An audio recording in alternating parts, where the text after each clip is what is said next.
This video is made with the combined efforts of Ms. Lipsa, Mr. C, and myself, Mr. Ashok of New Horizon College of Engineering, Bangalore, from EC department. So, in this video, we'll be discussing about the phase shift keying, its generation and detection, and how we can implement this modulation technique in multisim. And by varying the specifications of the circuit diagram, we will be able to generate a proper BPSK waveform and the detected message output. So here, the circuit diagram, it shows the generation part of BPSK. This is a most promising digital modulation technique used in RF communication systems where the speed is having more priority as well as the bit error rate is very less.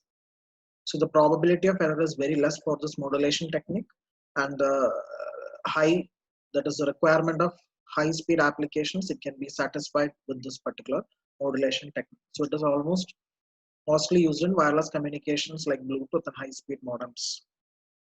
So like the previous session, like ASK and FSK techniques, in PSK also we are having the digital data as your input, that is M of T is a square waveform which is representation of the digital data as ones and zeros. And you are having a carrier signal C of T which is being modulated with respect to this instantaneous values of message.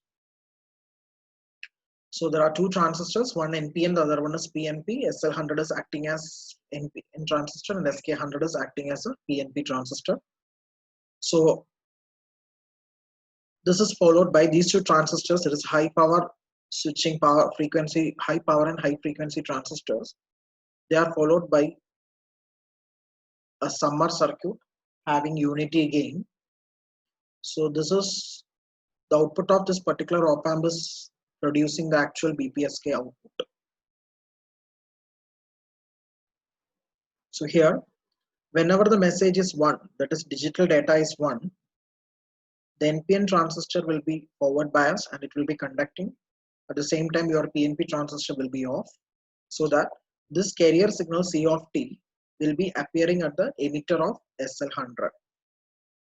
At the same time, when the message is 0, SK100 will be conducting and SL100 will be off, so that the entire carrier signal C of T will appear at the emitter of SK100. But please be aware that the carrier signal, whatever it is coming at the emitter of SK100, it is going to the inverting terminal of the op amp.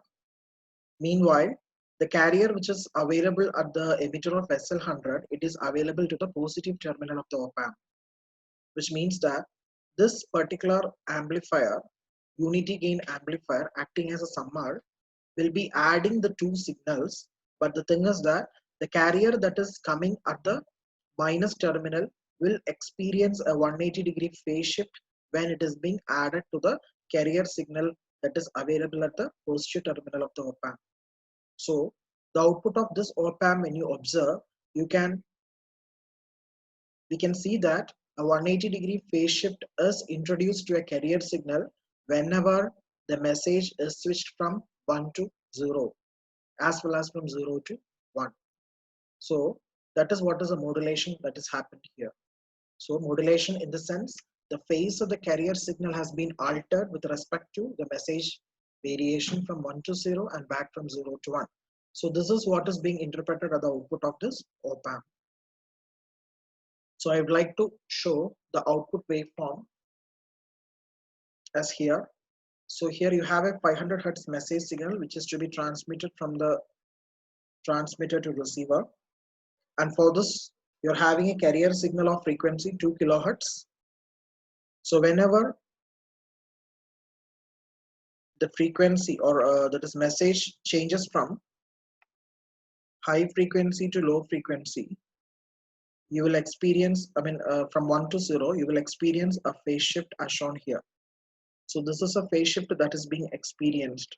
So your message is being shifting from 1 to 0. So the carrier signal is being altered. The phase of the carrier signal is being changed with respect to the switching of the message signal. Similarly, you can experience the same phase shift whenever the message is being switched from 0 to 1 as well. So this is the expected BPSK output at the op amp, where the op amp is acting as a unity gain summing amplifier that is actually adding the two carrier signals that is available at the emitter terminals of the two transistors. Now, once you have the BPSK output, the next is at the receiver side, you should be able to detect the BPSK, and you'll be converting, or you will be detecting the message signal from the received BPSK output. So for this initial setup you have is, so this is the initial circuit you have, that is your summing amplifier again, which is again introducing a unity gain, because you can see all the input resistances as well as the feedback resistances, they are having same resistance value. As a result, this is acting as a unity gain amplifier. So here to the minus terminal, you're having two inputs, C of T and BPSK. So whatever the carrier signal that is I'm using in the transmitter side, it has been used on the receiver side also in order to detect the message. So the same carrier you are going to short circuit from the transmitter to the receiver, and at the same time you are giving the BPSK output whatever you have generated, so that these two gets added up and the output of the op-amp will give a waveform which is accurately same as that of the ASK output. So once you get the ASK output at the output of the op-amp, next thing is you will be using an envelope detector to rectify the signals, and so that the only positive amplitude signals is getting passing to this envelope detector, and you will have a perfect smoothened waveform across the capacitor, which is given to the positive terminal of the comparator. So here the comparator is acting as a decision making device, which will be comparing the incoming smoothened positive waveforms with respect to the threshold value that is being set by using a potentiometer. So by adjusting this knob or by varying this potentiometer, we will be setting a particular point at which you can compare this reference with this input, and you will be producing a detected message signal M of t whose frequency is exactly same as that of the message whatever we have transmitted. So that is done by the comparator, which is nothing but an op-amp. So now I would like to go for the design of this particular circuit. So while designing this, you should be very careful that the envelope detector R and C, the frequency corresponding to this time constant RC, should lie between your message frequency as well as your carrier frequency. So if FM is your message frequency, FC is your carrier frequency, then 1 by RC, that is 1 by time constant, which is another frequency, that is obviously it should lie between the message and carrier frequency, so that perfect filtering will take place. Also, when you design this summer and subtractor circuits, the unity gain summing amplifiers, the transmitter and the receivers, all the resistance you have to take it as same value, because it is introducing unity gain. It is not acting as amplifier, but it is simply acting as a unity gain summer, so that all the input resistances as well as the feedback resistances, it should be taken in identical value. Now going to the simulation part of this particular circuit. So whatever we have designed, then the same circuit I have just implemented it in the multisim. So here you can see the two transistors Q1 and Q2. One is NPN, the other one is PNP. And I have short circuited the two collectors. As you can see, the two collector terminals have been short circuited, and to which we have given the carrier signal. So this function generator is able to produce a carrier signal of higher frequency when compared to the frequency of the message. At the same time, the message frequency, it is given to the base of the two transistors. Okay, the base of the two transistors is being short circuited and having an input resistance of 20 kilo ohm. So at the end of 20 kilo ohm, you have connected the function generator where you will be producing the message. So as of now, you have given a 500 Hz message frequency as well as a carrier frequency which is sinusoidal in nature of 2 kHz.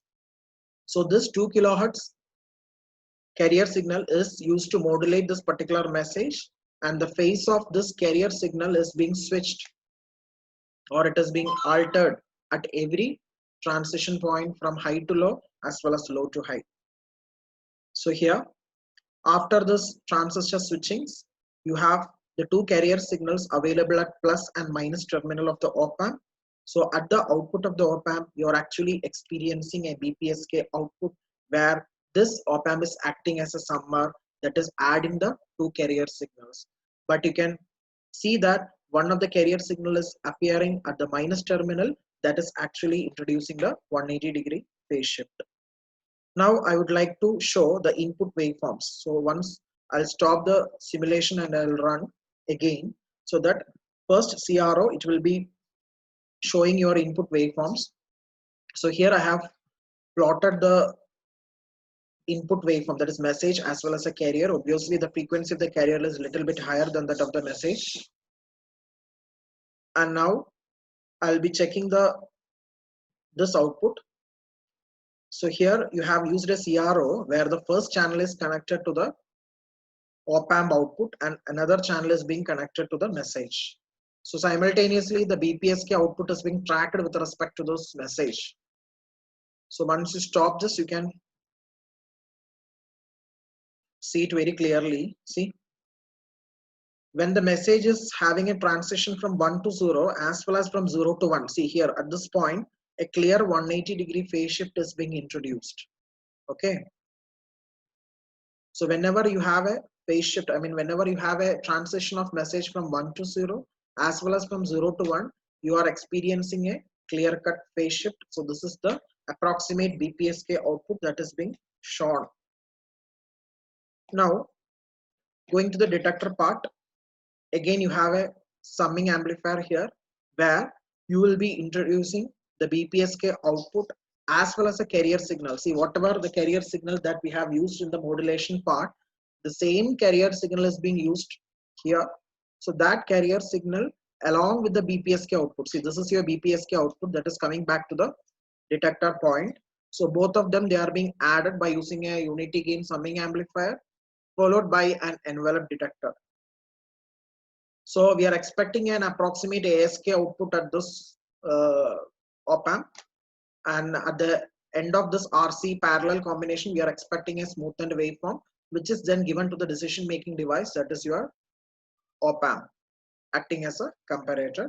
And here you have a provision of potentiometer where the knob can be adjusted. So at any point of time, you will be able to compare your reference signal as well as the smoothened waveform, so that a decision making is being properly done, and at last you will be getting the detected output. Now seeing this output, see this channel's output, again I would like to stop the simulation and run. So this is your third CRO output, which is plotting the smoothened waveform. So this is your smoothened waveform that is across the RC parallel combination, and another one is your ASK, approximately an ASK output you have. Of course there is some distortions in this portion because of some non-linearities. Now once you have this smoothened waveforms, it can be given to the decision making device, and at the output of this op-amp, again you can connect one CRO and check the detected output. So this is your detected output, again a square waveform. Now I would like to measure the frequency of this detected message signal. So by using the two cursors, I would like to mark the time markers and measure the frequency, I mean measure the time period. So just stop and see. See, approximately it is 2 milliseconds, T2 minus T1, 2 millisecond. So 2 millisecond means 500 hertz. See that your input messages, so this is your input message, it is showing 500 hertz. So whatever you have set, you are able to receive as a detected output at the CRO. See, same 500 hertz have been shown. So your communication system is being effective and you are able to retrieve the original message whatever you have transmitted. Now try to change the frequency and see whether you are able to obtain the same frequency again. So now I will be setting 1 kilohertz and see. So instead of 500 hertz, I am now replacing 1 kilohertz. Again run the circuit, run your simulation, and again go to the fourth oscilloscope and try to check your frequency. So stop and check the frequency.